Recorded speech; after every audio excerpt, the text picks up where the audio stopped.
Nagesh from Hansa Cequity. As she was introducing, thank you for introducing me. And the topic what we have given here is, of course, we have been looking a lot of analytics-specific solutions, and I'm sure there's a gray area that we also be looking into it.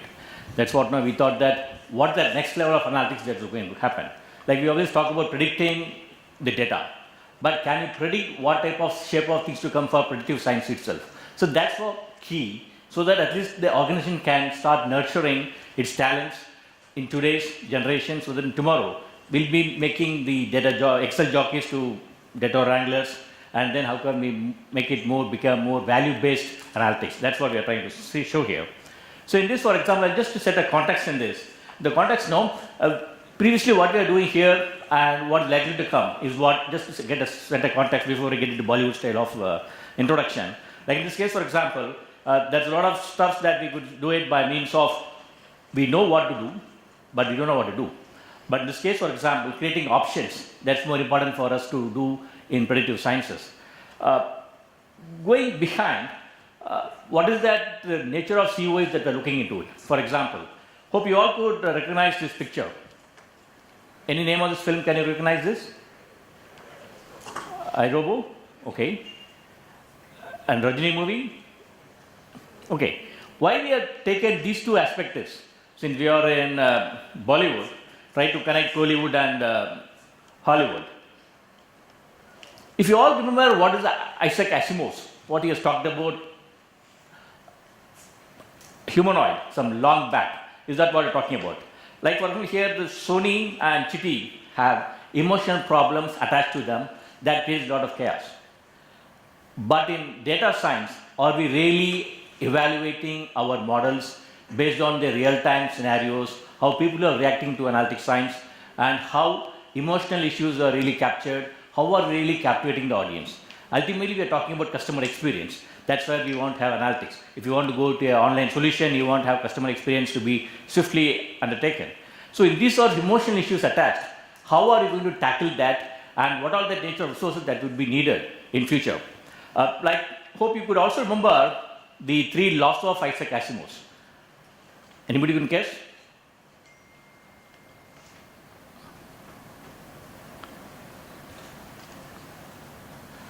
Okay, I will get back to it later to summarize what is that we are looking into. And this is, for example, I would like to take you to some 3 use cases of AI. It's not going very bad, but somehow grossly misunderstood. Like for example, in this case, Skyer just showcased some 3 photos of his and allowed Google Assistant to make a camouflage of it and made a picture of it. And actually what you'll be having is some sort of a mountain guy coming up, like sort of 80 for example. Unfortunately, the system has merged these photos of 3 photos and make it like, this is one of the use cases of Google which has gone wrong. So whether they corrected or not is a big issue. But what we are saying is, the system is not able to diagnose between a skyer and a mountain. So that's a problem here. So what really grossly missed is the composition basics of an aesthetic is missing here. Like for example, when you are developing a tool, that tool should be able to understand the aesthetics part of our application. Like we are doing a lot of campaigns, for example. Recently we have done one campaign for one of our retail clients in which we were able to come up with colors, wardrobe they have, just looking at all their dresses what they have got so far. And we give a message for Independence Day celebration, for example, what is your color of your wardrobe based on the dresses they have bought. Okay? So it is a conceptual composition that matters before we get into using the data as it is. And second, this for example, this is just a picture that shows us a billboard in a Best Bus, for example. So here, that's not much significant in India. Unfortunately, what's happening in China is they are using artificial intelligence to understand who are jaywalkers. Jaywalkers are somebody just trespassing into the road when the traffic is very heavy. Okay? So in this case, for example, a bus was moving with a photo on it, and you could see that it's just causing that zebra crossing. And ultimately what you could see is a guy who is supposed to be a millionaire, and he is supposed to be called as a jaywalker. So that's a recent case which in China what they've seen is this guy is unfortunately a millionaire dong, and his picture has been an ad, and unfortunately he's been claimed as a jaywalker. So what we are saying here is, this is actually a typical challenge of how are you going to visualize the image and whether it's moving or not, how are you going to relate to the context in which the artificial intelligence is going to be used. The second thing, for example, the last thing, the third thing which I will say is, we, in our Indian Vedics, we all talk about Samudriya, what is that, Shastra. By looking at a picture of you, your face structure, one should be able to tell who are you. Unfortunately, recently one of the Israel startup companies have used this technology and claimed that by looking at the images and structure of your bones, they could say what the people's IQ and what the personality of the person, as well as how violent you could become. Okay? And what they have done is, they try to identify the finger points, but the challenge is, suppose if a twin is there, twins are there, and both have different capabilities or different historic signs, how are they going to be interpreted? So these sort of AI have a problem in looking at it. So in this case, for example, one of the data scientists himself has told that it actually ended up in having a color is there, having some sort of apartheid. Okay, words are missing. So what are we trying to do? To look beyond the data science. That's the challenge what we have here. Okay. Like we all been knowing, like in Facebook or Google, we all use Next Best Recommender. Before we give a campaign, we used to understand what the best products they could be recommended and used to send their campaigns accordingly. But in this case, for example, now Google has gone next level. That just by looking at your eyes, we could come up and say what is the cardiovascular problem we have. Okay? But in all these cases, is there any guiding principle that AI or ML is driving? Or in case, for example, in the organ trading world, how are you going to control such grossly willful diagnostics that scientists are going to do? So these are the challenges what we're looking into. And normally what we're saying is, we all have CoEs. Most of the companies in the city I was working with, we have more than 400 CoEs, guys working with us. But we typically have data scientists. Now we are more talking. Previously we had market researchers, some 15 years back, and recently we are having more of data scientists, and we are mostly coming off now the real emerging areas of, for example, role of fames like CDO, or for example, domain analytics specialist, as well as citizen data scientist. Okay, but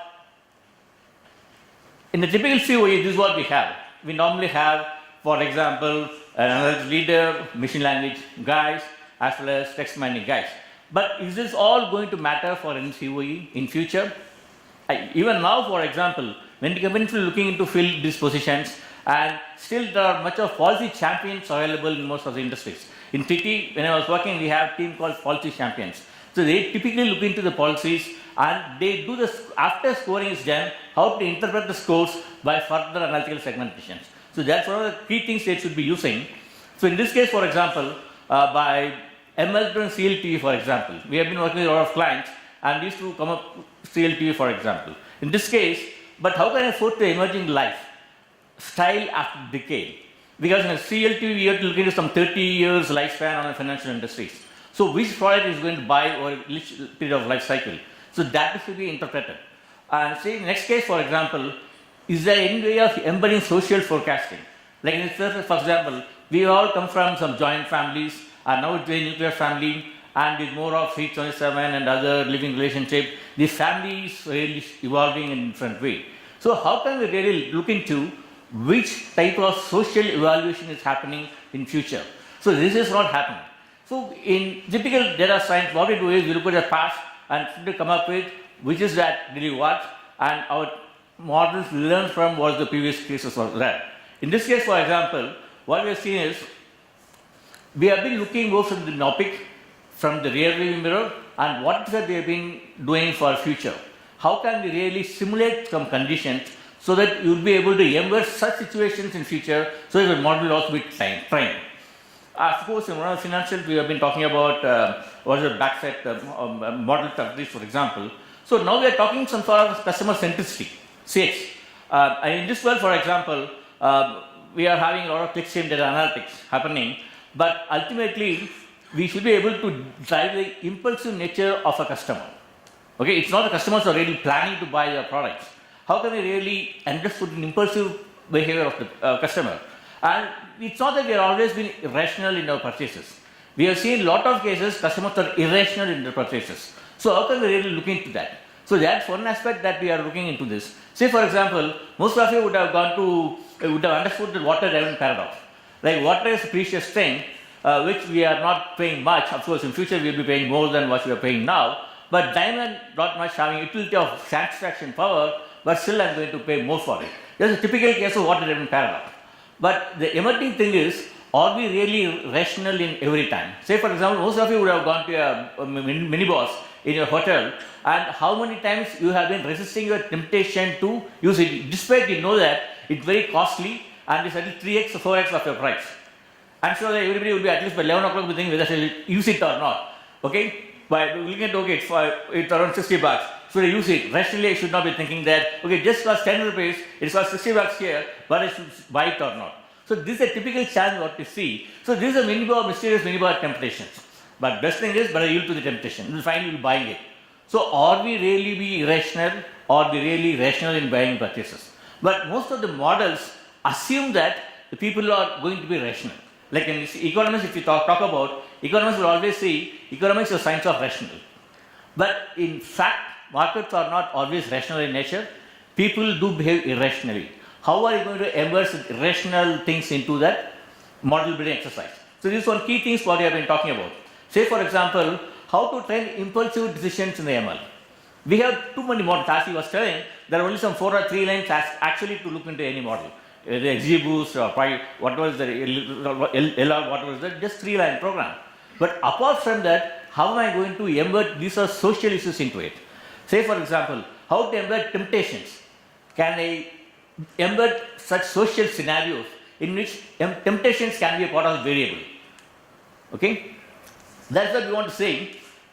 While we saw some CoEs of future, of past or current things, where we have data scientists as well as more of statisticians available as of now. In future, is it going to be? Can it be just the more of a cross-functional being? That's what we are evolving. Previously, we used to talk about thinking human, and people are now talking about how can I make a machine to think about it, machine language. Okay, but should you be teaching or should you be using such more cases for it to use? So this slowly thinking, no. So instead of just making a simple 1 or 2 functions, it's more evolution of cross-functional thing that's much beyond economists, that much beyond your data scientists, that much beyond your machine learning guys are going to be. So future is going to be like this, for example. As of now, what we are saying is, we have come more against the CLTV and all. Now people are talking about experience economy. Now people are talking about journey sciences. Now people are talking about visualization to visioning. I have all the visualization tool. I just don't want a visual graph of the data what I have. But how can I visionize, how can I bring in the vision towards the future of my usage of this data is going to be. So that's what they're talking about. And people have also looked into, for example, we have been all talking about data lake. But is there a concept of value mod? That's everything value in it. Value is normally typically talking about set of importance what we attach to any product. So that changes from country to country, region to region. How are you going to address that into it? So these are all key things. And even for example, big data, we are still talking about big data. But we have seen that big data is not happening, as you was telling, big data is more of if you want to have Hadoop under all these things, it's like going in a ship. But who has the timeline to look into it? So that's what now, people are now talking about future engineers. Future engineers are the guy who are bringing machine learning more with features of society, values, all these things. So this future engineer is a good career in future, and even now it's really slowly getting added into the existing guys and all. And then social forecaster. We have been not making any social forecast to embed our machine learning algorithm to simulate what type of future is getting evolved, how the society is going to embed into the social forecasting mechanism, for example. And of course, there has nothing been talked about chief digital ethics officer. How am I going to use my digital journey into it? Is there an ethical way of doing it? Even though we talked about there should be rationality, there should be ethics, there should be fair practices, but to come up with it, we are going to have chief digital ethics officer going to govern the future of modeling. I'm not talking just in 1 or 2 years, it's going to happen in the next 3 to 4 years. So definitely the organization should start investing into this sort of cultural changes that's happening. And also there's a technology ombudsman. Right now, for example, I have all the 5 options. I can drag and drop anything. I can drop XG boost, I can drop ridge, I can drop logistic regression, I can choose anything, any models in it. But what is the rationale that I should be using? How can I really judge that? So like insurance ombudsman, there is a necessity for technology ombudsman in many of the application area. And ultimately what you'll be having is a value architect. Right now we talk about data architect, but where is the value architect is going to come from? This is the guy who are going to bring the mainstream of analytics into more real practical application of data. Okay? With this sort of data set, ultimately we need to use this data for with behavioral economists. Unless I use behavioral economics into my models, my model is going to give me some junk. Okay? So how am I going to embed all this stuff? These are all still debatable, but there are organizations that started doing it, and we have also started in a fair manner and trying to use at least 3 or 4 aspects into the model, if not completely. Okay? And ultimately, I should be a futurist to bring any solution for a future solution, because prediction is nothing but even tomorrow's prediction. So my value is how much data is going to be embedded into it. Okay? Like in a typical case, for example, in an express model, suppose if you are not going to embed weather into it, like for example, if you are going to spring, summer, you have 3 end of season sale, for example. End of season sale, if you are going to recommend a product for the customer, if it's going to be of winter cloth, it's fine. But if you are going to have, sell a linen advertisement, because people have bought linen products and this guy also going to buy a linen product, then at least the weather aspect is not getting measured into it. So these are the futurist type of information that's needed to build the models, and that is slowly getting more and more complicated. Okay? So in this complicated world, can we still sit with the same linear type of CoEs? What we have previously seen is a linear type of CoE. I have managers, leaders, they work in silos, data team is separate, data scientists, modeling team, policy team, all are separately working, even though they collaborate to some extent. But is there any accountability when I am going to jointly work? In this case, for example, how am I going to embed strategies, policy champions, SMEs into it? If they are going to linear organization, this is an existing thing. But if they are going to be linear, it's no longer going to be impacting. Next, for example, I need to get into these are all existing things. I have modeling team, I have data scientists. These are all good. But what about these things? How am I going to embed them? So in the linear organization, if these value guys are going to work separately, it's not going to work. The CoE should have some sort of what I would like to call is more neural CoEs. We are talking about neural network. But whether do we have a neural CoEs to make that happen?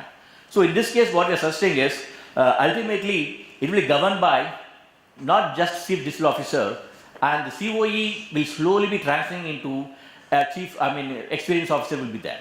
Okay, it's ultimately the data which is being consumed, ultimately the customer whom I am going to target, and what is the experience they are getting. So my sole target is going to be chief experience rather than any of the CB analysis what we will be having. So with this, for example, so what are we doing here? So what is the alternate of data analytics, data science we are talking about? One is, already we are saying big data is moving towards micro analytics, and data scientists, citizen data scientists, for example. Citizen data science is nothing but it is stopgap arrangement. We don't have ample supply of data scientists, so we are training our own other guys so that they will also be claimed as data scientists to work with some other tools, for example. And we are talking from linear CoEs to neural CoEs, and we are also talking to data linked to value model. These are 4 principles that is going to govern it. Now, if you look into what is that we have been talking, we have been talking reactive analytics. Previously, analytics was more reactive, and then I talked about proactive analytics. Okay, now I know what situation is going to come. I will be very proactively doing. But lot of situations we have been working with the clients, we don't have any time to go and proactively working and all. They have a situation today, I should be able to give the optimal solution to react to the situation. So that's why we are talking about interactive data art. So behind the data science, I should be able to have an interactive data art with proper CoEs, with exclusive specialists into it, more value science artists, data scientists, everybody. And then I could say it's a center of experience that is going to be the future, and not merely center of excellences. So analytics, CoEs may not be the future, it's going to be center of experience driven by CoEs, CoX, for example. So with this note, I would like to take to that previous thing, what we have seen, the value behind the machines, for example. Isaac Asimov wrote long back the 3 rules of robots. Like for example, a robot may not injure a person, and it should not injure others as well, and it should not conflict the other 2 as well. So these are 3 guiding principles which were written long back as far as analytics, MI-driven robots or humanoids are concerned at those levels. And even now, even some 20 years back, when market research has been happening, we see some code of conduct for market researchers. There's a code that specifically says, boss, I should have some values in my work. It's actually a some 20-25 page document, which if you want to be a member of any market research agencies, you should go through it and you should be signing for that code of conduct. But in analytics, do we have anything like that? I don't see anything like that. There is no code. There's only automated codes are there now. So it's all robotics are going to happen. So in this case, for example, we should start having a dialogue of every organization, how can I leverage my analytics skills, which is not a set of values. Like in this case, for example, I just don't have artificial intelligence, I want it to be natural. Okay? And second thing is, in machine language, it should go beyond what is being taught. I can't be given teaching learning, it can't learn, I can't give a set of exercises, set of scenarios, it can react to it. How can I make that happen? And third is, for example, deep learning, all these things. But I should have value boundary beyond which I should not be exceeding. So with these 3 basic rules, for example, at least we are starting some work on it. How can we really build our analytical solutions based on these sort of values? So that's what in today's world, we thought that we should be looking more from data science, coming away from the number games and looking at the gray area. So any questions, please?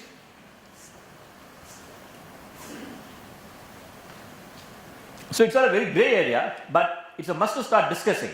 Otherwise, no, we will not be having any solution in next 3 to 4 years where we may be dominated by more AML guys without much of solutions to it.